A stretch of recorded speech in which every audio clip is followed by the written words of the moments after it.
Today we have Patrick N from Connect Communications here to work with our startups to help them with their oral and presentation skills.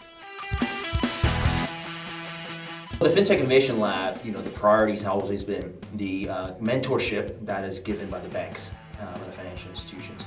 But at the same time, we bring in independent mentors that will help these startups to have a more well-rounded experience. I'm working with Accenture FinTech Innovation.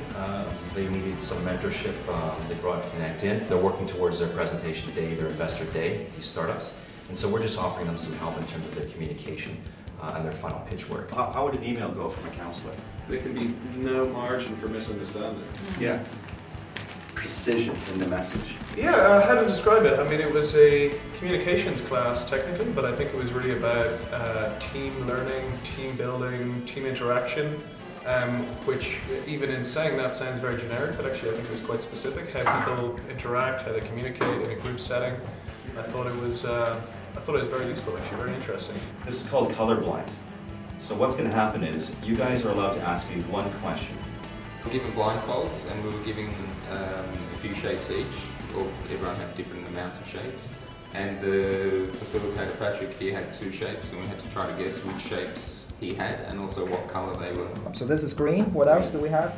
Rosalind, you have one, right? I have one. So what color is it, Patrick? Yellow, Rosalind. Yellow. Okay. So there are lots of people dynamic and personality dynamic going on in there. I think it is a really good exercise for us to kind of understand how to win the game when there is a group of people where we're trying to figure out the objective in the process.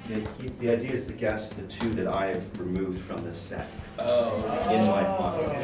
Inventory. Deduction exercise. Getting them together in a team environment, the blindfolding, taking away a major point of communication is an amazing way to get them to focus on their pure messaging. Communication activity was really enjoyable. It was challenging as a group activity. It was a lot of fun and gave me some real insight into other activities we could potentially do with our office as well. I have learned many things from blind game, like everybody needs to be involved and need to give more details and shut my mouth when other people is talking, otherwise the situation might be more confused. I know there's a lot of strong personalities in here. There's definitely some leaders in here, but that can be a case of, look, you've got to offer your opinion, and if you're not sure, check. For them, the takeaway should be, I am aware of how I come across to others, and also how people view me and how they in turn communicate back to me. So it's not altering or changing that communication dynamic. It's making people aware of what they do well. I thought it was very insightful. I think what I did gain from it is better insight into my own personality type and communication style, but also the communication styles of others and how best to interact with those different types of communication. It gave me a chance to reflect a little bit more about my own communication style, and I think that's been helpful more than anything, so then I can think, maybe there are ways I can change to more effectively communicate among my team. Confidence is a huge part of what's going to come out of today.